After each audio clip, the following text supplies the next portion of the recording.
Iran supreme leader Ayatollah Ali Khamenei హత్యను ఖండిస్తూ భారత్లోని కొన్ని ప్రాంతాల్లో జరుగుతున్న నిరసనలపై అమెరికా సైన్యంలో పనిచేస్తున్న భారత సంతతి మహిళ శిల్పా చౌదరి తీవ్రంగా స్పందించారు.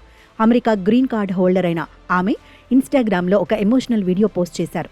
ప్రపంచంలో జరుగుతున్న పరిణామాల వల్ల ఈ ఏడాది తాను హోలీ జరుపుకోవడం లేదని, భారత్లో జరుగుతున్న ఆందోళనలు చూస్తుంటే ప్రపంచం మన దేశాన్ని ఎలా చూస్తుందోనన్న భయం కలుగుతోందని ఆమె ఆవేదన వ్యక్తం చేశారు. తాము ముస్లిం వ్యతిరేకిని కాదని, తన బెస్ట్ ఫ్రెండ్ ముస్లిం అని చెప్పారు. కానీ తాను తీవ్రవాదానికి వ్యతిరేకమని శిల్పా చౌదరి స్పష్టం చేశారు. భారత్లో వివిధ ప్రదేశాల్లో జరుగుతున్న నిరసనలను ఉద్దేశించి ఆమె పలు ప్రశ్నలు సంధించారు. ఈ ఆందోళనల వల్ల పొందే ప్రయోజనం ఏంటి? ప్రభుత్వం నుంచి ఏం కోరుకుంటున్నారు అంటూ ప్రశ్నించారు. భారతీయులను ఎవరూ ఎగతాళి చేయకూడదన్నదే తన తపన అని, కానీ ఇప్పుడు జరుగుతున్న పరిణామాలు భారత్ పరువు తీసేలా ఉన్నాయంటూ శిల్పా చౌదరి మండిపడ్డారు.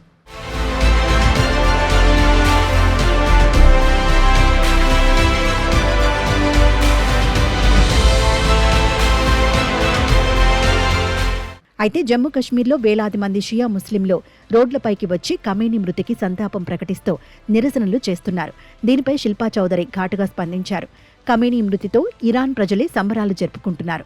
ఆయన నిజంగా మంచోడైతే ఇలా జరిగేదా?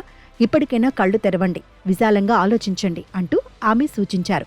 మరో దేశం కోసం మన దేశంలో నిరసనలు చేస్తూ మీరు ఆ దేశానికే వెళ్లిపోండని ఇతరులతో చెప్పించుకునే పరిస్థితి తెచ్చుకోవద్దని శిల్పా చౌదరి హితవు పలికారు. కాగా ఫిబ్రవరి 28న ఇజ్రాయెల్, అమెరికా జరిపిన సంయుక్త దాడిలో అలీ ఖమేనీ మరణించారు.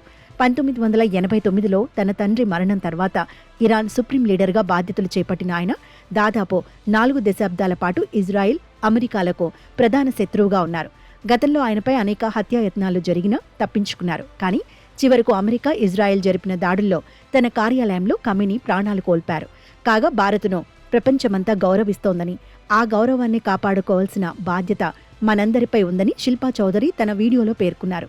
మనం మన దేశాన్ని ప్రేమించాలంటూ ఆమె ఇచ్చిన సందేశం ఇప్పుడు నెట్టింట చర్చనీయాంశమైంది. ఒకవైపు సరిహద్దుల్లో ఉద్రిక్తతలు, మరోవైపు అంతర్జాతీయ నాయకుడి మృతిపై దేశీయంగా నిరసనలు. వీటన్నింటి మధ్య ఒక భారత సంతతి సైనికురాలు చేసిన వ్యాఖ్యలు భారతీయుల ఆలోచన దృక్పథాన్ని ప్రశ్నిస్తున్నాయి.